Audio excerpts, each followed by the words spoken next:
Hi everybody, this is Joseph Regari with Fox & Mogul welcoming you back to Legally Bound, where we talk about all things law for your benefit.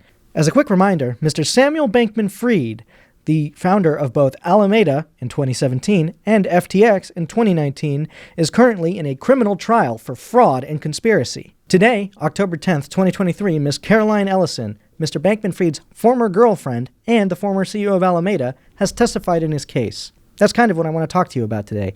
And I also want to talk about fraud and conspiracy more generally. Ms. Ellison testified to a number of things in the trial, but the two important allegations that I want to discuss today are as follows. First, she testified that FTX had $10 billion, which was taken by Alameda to cover not only personal debts, but debts of the company Alameda. Secondly, she also testified that in at least some circumstances, Mr. Bankman-Fried and Alameda more generally had lied on its balance sheets in order to convince investors to invest in something that they may not otherwise be willing to go for. So what are we really talking about here? Well, there was at least $10 billion from the company FTX, which was taken by Ms. Ellison and other key employees at Alameda, to Alameda to cover its own personal debts and other debts of the company. Problem, of course, is that that money was essentially meant as investment into FTX and not for Alameda's use. The second thing, providing misleading books to investors, is essentially exactly as it sounds. By giving these misleading books to the investors, they convince them to invest money into the company based on a false picture of its financial health, which they might not otherwise have done. Keep in mind, these are allegations, and they may or may not be disproven in the future. So that's a brief background of the most important bits of the testimony as of today, which have been provided by Ms. Ellison. Now, why do we care? Well, as I said, I wanted to take today to talk about fraud and conspiracy. And those two bits of testimony really help us understand the nature of fraud and conspiracy as claims, both in a civil context and, as in this case, in a criminal context. So while these civil considerations might be interesting or relevant to not only this case, but any future lawsuit that may arise, at the end of the day, what we're really looking at here is still ultimately the state prosecuting him for crimes he supposedly or allegedly committed. Part of the reason that matters is, of course, because the standard of proof is different. So that's the first step, standard of proof. What are we looking at? With fraud, the standard is clear and convincing. Keep in mind, everybody, because we're talking about the civil versions of these claims, the standard of proof might be slightly different between that and the actual standard of proof in the trial here. We've talked about the standards of proof here before, but to discuss briefly. Fraud requires clear and convincing evidence. Conspiracy requires a preponderance of the evidence. But what I'll be talking about right now are the civil versions. So here we go. Fraud. Fraud has four parts, and they're pretty obvious when you really think about them. The first is that you have to make a false statement of material fact. Sometimes we call it a misrepresentation of material fact. Now that's pretty obvious. You're lying to someone about something that matters to them. For example, our company is doing extremely well. Look at our books. Second, you need to have knowledge that what you're saying is false. If you tell someone a false statement, but you don't know that it's false, it can't be an actual fraud statement because you had no intent to commit any kind of fraud. For example, I know our business is not doing as well as I say it is, but I'm going to tell you it's doing that well anyway because I want you to invest. 3, reliance by the recipient. It's important that the person who receives the information actually relied on it when they make their decision. Otherwise, can it really be said that the fraud actually influenced the decision in question?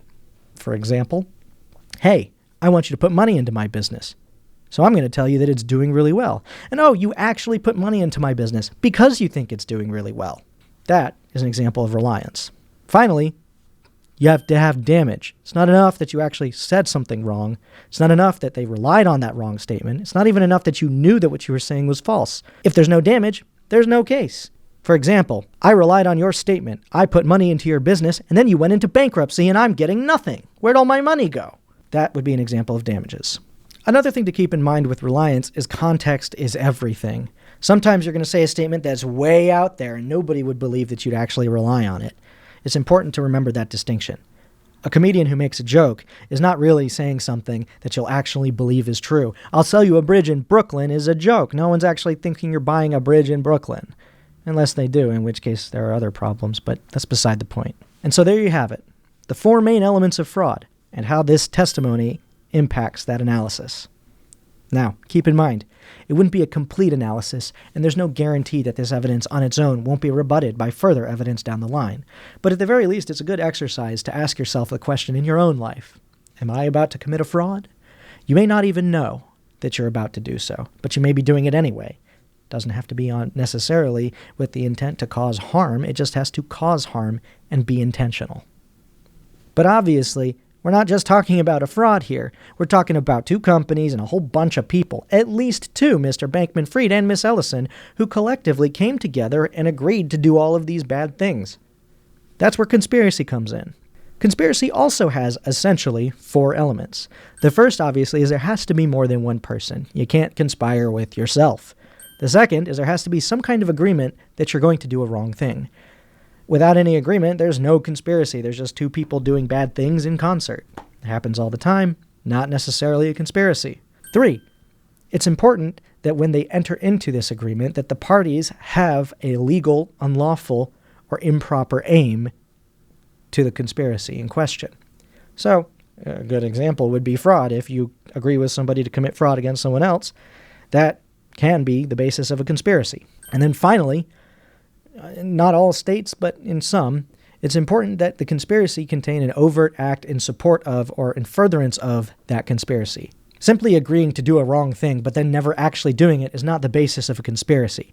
You have to take some kind of step that shows that you were actually agreeing to do something wrong together, and not just maybe agreeing to do something wrong together. So where does all this testimony come in where it comes to this conspiracy stuff? Well, obviously with the books, it's pretty obvious what was intended there. But even with the taking of the money itself, you might have a conspiracy to take money. Sometimes called unjust enrichment, sometimes called misappropriation. You can, in fact, conspire to misappropriate funds. It's not allowed. Think about it. What is the first element of conspiracy? You have two people, Mr. Bankman-Fried and Miss Ellison. Some might argue that aren't they both part of the same entity, which is Alameda? And the argument goes, no, because there's FTX too. You've got FTX and Alameda. So no matter what you say, there are at least two entities that could be involved here. So you've got enough for a potential conspiracy. 2, did they go into an agreement of some kind? Well, at the very least, Miss Ellison's testimony suggests that there was some kind of agreement to do the things that they did. So that might be in the clear. 3, was there some wrong aim? Well, it's pretty clear that committing fraud is bad. It's also pretty clear that misappropriating funds is bad. So yes, there was a pretty clear wrong aim to the extent that the testimony makes sense. And then finally, most importantly, was there an overt act? Yeah. They took the money from FTX, put it in Alameda, used it to pay off debts that they shouldn't. They also gave books to investors to lie to them about the financial health of the company so that they'd invest in it. It's a pretty clear overt act. Now, is there actual conspiracy here? Who knows? But at the very least, the testimony we've been provided with, at least publicly, indicates that at some level there could be a conspiracy. Now, keep in mind, at the end of the day, there's no guarantee that this is actually a conspiracy. As I said before, the testimony can be refuted by further testimony in the case, or further evidence for that matter. In fact, until there's some kind of guilty verdict, there is nothing to be said to the actual guilt or innocence of Mr. Bankman-Fried. Miss Ellison did plead guilty, however, which means at the very least she agrees that the elements of both fraud and conspiracy were present for her.